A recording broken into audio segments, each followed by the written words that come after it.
चलो sir. Okay, नमस्कार।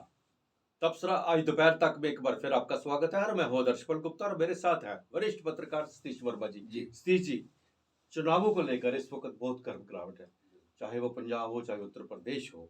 इस वक्त यूपी पंजाब एक गढ़ बना हुआ है जहाँ कल तीसरे चरण के यूपी में चुनाव हो चुके हैं और पंजाब में एक ही चरण में पूरे के पूरे कंप्लीट हो चुके हैं। इस पे हम चर्चा करेंगे जी। और दूसरी सबसे बड़ी बात है, डिलिमिटेशन की रिपोर्ट आने के बाद अब जम्मू जो है राजनीति का केंद्र बना हुआ है, सभी दल जम्मू पे आके बैठे हुए हैं। और तीसरा, आज से छोटे बच्चों के लिए भी स्कूल खुल गए, नन्हे मुन्ने बच्चे स्कूल जा रहे हैं। सबसे पहले हम बात कर रहे हैं चुनावों को लेकर। यूपी के 3 चरण के चुनाव पूरे हो चुके हैं, पंजाब में एक ही चरण में सारे के सारे चुनाव पूरा हो चुका है, लेकिन यूपी के अंदर बहुत बड़ी एक लड़ाई चल रही है भारतीय जनता पार्टी और बीएसपी के बीच में। लफ्जों की लड़ाई है। ग्राउंड की स्थिति क्या है वो अलग बात है, वो आपसे मैं जानकारी लूंगा। लेकिन इस वक्त सबसे जो हमारे लिए गर्व की बात है जो ये है कि हमारे राज्य के नेता उत्तर प्रदेश में जाके बहुत ही इंपॉर्टेंट कॉन्स्टिट्यूंसीज में जाके अपना वो प्रचार कर रहे हैं। भाजपा ने उन्हें एक स्टार प्रचारक बना के भेजा हुआ है। मैं नाम ले रहा हूँ डॉक्टर जितेंद्र सिंह का। हम हमेशा उनकी बात करते रहे, चाहे कोई भी मसला कहीं भी हो। डॉक्टर जितेंद्र सिंह एक ऐसी मर्ज की दवा है जो सब मर्जों का इलाज है। आज वो यूपी में गए हुए हैं, वहां पे तीसरे चरण के चुनावों को उन्होंने कवर किया, उसके बाद बाकी भी चुनाव वो कवर करेंगे। लेकिन सबसे बड़ी बात यह है, बहुत ही इंपॉर्टेंट, जिसे वीवीआईपी कॉन्स्टिट्यूंसीज कहते हैं, वहां पे जाके वो प्रचार कर रहे हैं और उनके जाने के बाद वहां की स्थिति बदल रही है। गोरखनाथ जो गोरखपुर का जो कॉन्स्टिट्यूंसी है, जहाँ पे योगी आदित्यनाथ जी चुनाव लड़ रहे थे, योगी आदित्यनाथ जी के चुनाव में वो प्रचार कर रहे हैं। और राजनाथ सिंह की कॉन्स्टिट्यूंसी लखनऊ, वहां पे प्रचार कर रहे हैं। और सबसे बड़ी बात है, प्रधानमंत्री नरेंद्र मोदी की कॉन्स्टिट्यूंसी में जाके भी प्रचार कर रहे हैं और लोगों की तरफ से एक बहुत बड़ा रिस्पांस मिल रहा है, क्योंकि डॉक्टर जितेंद्र सिंह एक जीत का नाम दूसरा है। ये उन्होंने अपनी कॉन्स्टिट्यूंसी में भी साबित कर दिया था और उसके बाद गुजरात के चुनावों में भी साबित किया। जी, आपने बिल्कुल ठीक कहा।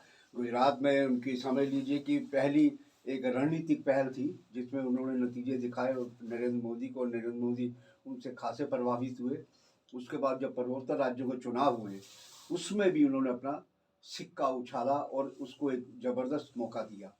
तो अब तीसरा जो मौका दिया है, आप दो पहले चरण के जो चुनाव हुए थे उस प्रकार के इनपुट्स आ रहे थे एजेंसियों के जरिए, जो हमारे सूत्र बता रहे उत्तर प्रदेश और दिल्ली के, कि बीजेपी को लग रहा था कहीं समाजवादी पार्टी का जो गठबंधन है वो एक चुनौती के रूप में उभर रहा है। उस चुनौती की काट के लिए जो पहले रणनीतिकार बैठाए गए थे, उत्तर प्रदेश में भेजे गए थे, वो चाहे संघ परिवार से जुड़े हों या भाजपा से, सूत्र बताते हैं कि संघ परिवार ने भी उसमें रद्दोबदल किया। और जाहिर है कि उस रणनीति के पीछे प्रधानमंत्री है और प्रधानमंत्री ने खुद इनिशिएटिव लेकर डॉक्टर जितेंद्र सिंह को, अपने जो उनको खास भरोसेमंद है उनको भेजा। आपने जैसे बताया कि गुरु गोरखनाथ के शहर गोरखपुर और वाराणसी और लखनऊ राजनाथ सिंह की जो कॉन्स्टिट्यूंसी है, वहाँ तीनों जगह इनको भेजा गया है। और ये भी कहा जाता है कि जीत के पर्याय का नाम है डॉक्टर जितेंद्र सिंह। और जितेंद्र सिंह के बारे में हम सूबे की बात करें, सूबे में उन्होंने जिस प्रकार से स्ट्रेटेजिकली, हालांकि उनकी कॉन्स्टिट्यूंसी जम्मू नहीं है, लेकिन जम्मू में भी अपनी कॉन्स्टिट्यूंसी के अलावा जम्मू में जो काम किए वो भी बड़े उल्लेखनीय है।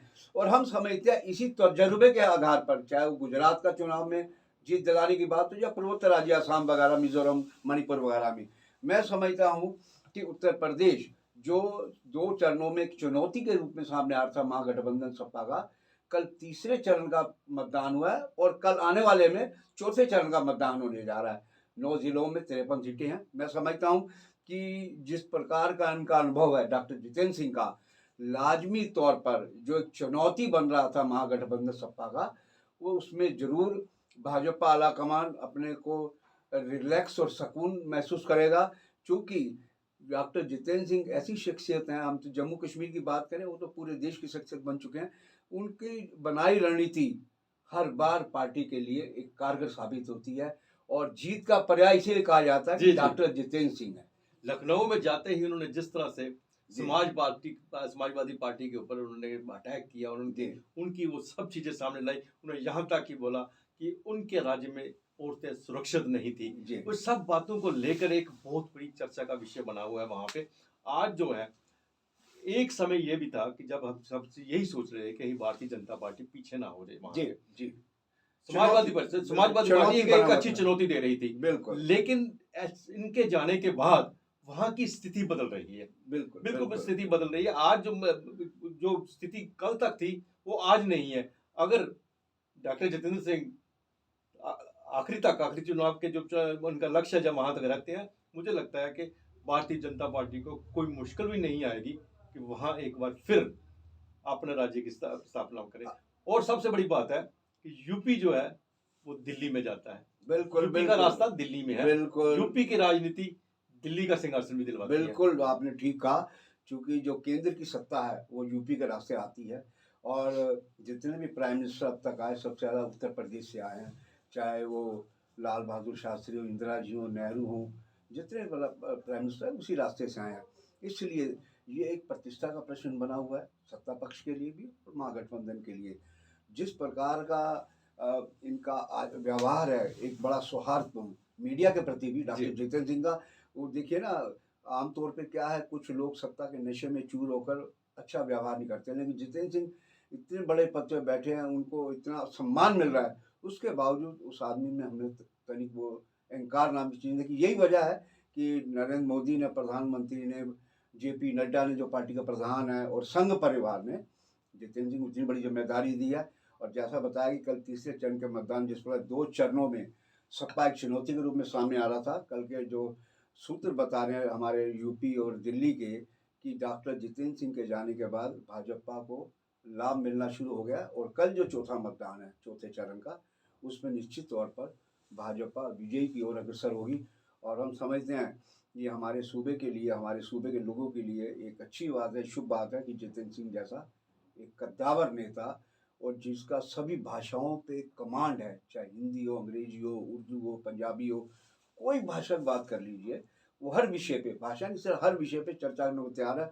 और ऐसे पूरी भाजपा में टिप्स पे गिने जा सकते नेता जिन पे भरोसा किया जाए, प्रधानमंत्री करते हैं, और जिनको भाषा ज्ञान हो, और जिनको क्षेत्र विशेष के बारे में अच्छी खासी जानकारी। जैसा आपने मीडिया की बात की, ये जी इसमें कोई शक नहीं है, डॉक्टर जितेंद्र सिंह जी जब जम्मू में भी आते हैं, वो जी भी छोटे से छोटे पोर्टल भी अगर उनसे बात करना चाहते हैं तो बिल्कुल उन्होंने कभी उनको इनकार नहीं किया, वो उनके साथ बिल्कुल बात करते हैं। और यूपी में बिल्कुल इतना चुनाव करने के बावजूद भी वहाँ के लोकल चैनल जो है वो सारा दिन उनके साथ रहे, जो लोकल बिल्कुल चैनल उनके इंटरव्यूज करते रहे, और नेशनल चैनल तो इंटरव्यूज करते रहे। बिल्कुल और ये सिर्फ हमारे तबसरा नहीं है, हाँ ये पूरे नेशनल टीवीज जो है उन सब ने इस बात को बताया कि डॉक्टर जितेंद्र सिंह के आने के बाद बिल्कुल वहाँ की स्थिति में एक बहुत बड़ा सुधार हो रहा है। बिल्कुल, उसमें कोई दो और राय नहीं। सबसे बड़ी बात जैसे आपने की, हमारे जम्मू के लिए गर्व की बात गर्व है। की बात कल स्थिति क्या होती है क्या नहीं होती हम नहीं हाँ कह सकते, हाँ जो लग रहा है वो हम बता रहे हैं। बिल्कुल लेकिन जम्मू के लिए बहुत बड़े गर्व की बात है कि जम्मू का हमारा एक नेता पूरे हिंदुस्तान में इस वक्त छाया हुआ है। बिल्कुल, उनका सिक्का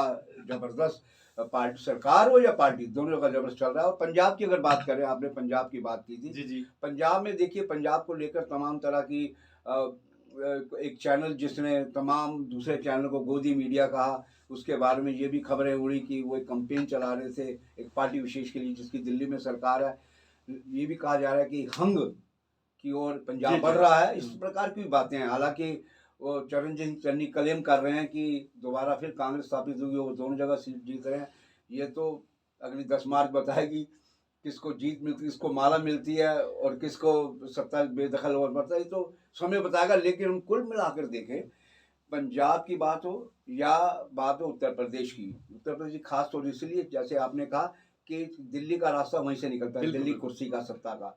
इसलिए जितेंद्र सिंह का इसलिए हम खास तौर पर जिक्र कर रहे हैं, हमारे लिए पूरी स्टेट के लिए गौरव की बात है। वहीं भाजपा आला कमान हो या नरेंद्र मोदी प्रधानमंत्री हो, उन सबको लगा कि हमारे बीच एक ऐसा काबिल नेता है जो जाके चुनौतियों को नस्तनाबूद कर सकता है। जी जी श्री जी, हम बात करते हैं, हम जम्मू पे आते हैं, वापस आते जी हैं। बिल्कुल जम्मू जो है, जब से डिलिमिटेशन की इंटीरियम रिपोर्ट आई है, अब जम्मू जो है राजनीति का एक बहुत बड़ा अखाड़ा बन चुका है। इस वक्त जितनी भी राजनीतिक दल है वो सब जम्मू में है, चाहे वो नेशनल कॉन्फ्रेंस है, नेशनल कॉन्फ्रेंस के डॉक्टर फारूक अब्दुल्ला है, पीडीपी की महबूबा मुफ्ती है, वो बार बार जम्मू आ रही है।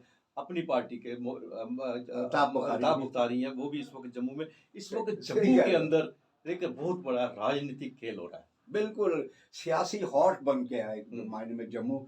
देखिए ना, महबूबा मुफ्ती पुंछ और राजौरी लाइन ऑफ कंट्रोल के जो हमारे ट्विन डिस्ट्रिक्ट हैं वहाँ प्रचार कर रहे थे। उन्होंने वहाँ एक बड़ी इंपॉर्टेंट बात करी बिटवीन द लाइन। उन्होंने कहा कि अगर आप मुझसे नाराज हैं तो आप नेशनल कॉन्फ्रेंस वोट दीजिए, नेशनल कॉन्फ्रेंस नाराज है तो मुझे वोट दीजिए। उसके कहने का लबोलवाब ये था कि गुपकार को वोट डालें। जी जी जी। उसने एक ऐसी लंबी लाइन खींची है, उन्होंने कहा मुझसे नाराज है नेशनल कॉन्फ्रेंस डाल दे। तो जिस ओर आप इशारा करें, अल्ताफ बुखारी भी परिसीमन से नाराज हैं, वो भी नाराज हैं, फारूक अब्दुल्ला, डॉक्टर फारूक नाराज हैं, जीएम भी नाराज है, आजाद साहब कल एक सामाजिक कार्यक्रम के सिलसिले में आए, 3-4 दिन जाहिर है कि यहाँ रहेंगे। वो अपनी जमीन भी तलाश रहे हैं और साथ में ये कहा जा रहा है कि प्रदेश कांग्रेस कमेटी से हटकर वो परसीमन आयोग पे कुछ कमेंट करेंगे। सस्ती जी, इसमें एक वो बड़ी अजीब सी बात लग रही है। जी। अपनी पार्टी जो अल्ताफ बुखारी जी हैं, जी। जिसे हम भारतीय जनता पार्टी की बी पार्टी कहते थे, हमने तो बिल्कुल। उनके सामने भी कहा था कि बिल्कुल। भारतीय जनता पार्टी की बी पार्टी, उन्होंने भी भारतीय जनता पार्टी के की अपोज किया है डिलिमिटेशन कमीशन को लेके। ये बात बिल्कुल बिल्कुल, देखिए ना, उन्होंने किया, पीपल्स कॉन्फ्रेंस हजार लोगों ने किया, और भी जो लोग हैं इवन देखिए ना, हालांकि वो एक जो जम्मू वो प्रो हिंदू विचारधारा की पार्टी मानी जाती है, जिसके एडवोकेट अंकुर शर्मा है, उन्होंने तो बड़े गंभीर आरोप भी लगाए हैं। जी, जी। तो हम समझते हैं कि परसीमन आयोग अब कब अपनी फाइनल रिपोर्ट पब्लिक डोमेन में डालेगा, लेकिन उससे पहले इतना जरूर है कि तमाम सियासी दल, वो चाहे बी लाइन हो या सी लाइन हो या विपक्ष हो, वो सब ने इस परिसीमन के अंतिम ड्राफ्ट का जबरदस्त विरोध किया और अभी तक विरोध जारी है। लेकिन देखना दिलचस्प होगा, ऐसा जरूर लगता है कि जिस प्रकार ये सब सक्रिय हो गए हैं, शायद इनको कहीं से भनक मिल रही है कि शायद चुनाव सरकार कराने जा रही है, इसलिए इनकी गतिविधियां, सियासी गतिविधियां आगे से तेज दिखाई दे रही है। जी, आज 2 साल के बाद कम से कम स्कूल खुले हैं छोटे बच्चे। बिल्कुल। बच्चे बहुत खुश हैं। जी। हालांकि स्कूल के अंदर वो कोरोना का SOP का पालन किया जा रहा है, उनको मास्क और वो सैनिटाइज किया जा रहा है। वो सब स्कूल को किया, बच्चों को भी सैनिटाइज करके उनको भेज रहे हैं अंदर। लेकिन अच्छा लग रहा है, बच्चे खुश हैं कि कम से कम हम घर से तो बाहर निकले हैं, एक अच्छी शुरुआत हुई है। नहीं, बिल्कुल अच्छा। देखिए, पढ़ाई जो है ना शिक्षालय में जाके ही होती है। ऑनलाइन हर आदमी के पास नेटवर्क प्रॉपर है नहीं है, वो बड़ा एक अजीब सा लगता है। तो लेकिन कोरोना की मजबूरी थी ऑनलाइन पढ़ना। हम समझते हैं कि सरकार ने, उपराज्यपाल मनोज सिन्हा के शासन ने अच्छा निर्णय लिया है। आज स्कूल खुले हैं, बच्चे भी खुशी खुशी स्कूल गए हैं, क्योंकि स्कूल को देख के एक मुद्दत हो गई थी उनको।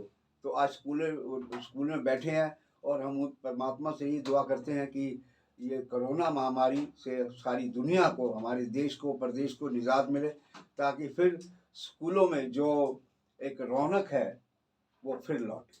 तो ये था तबसरा आज दोपहर तक का। बाकी खबरों के लिए आप देखते रहें PP न्यूज़ लाइव। नमस्कार। नमस्कार।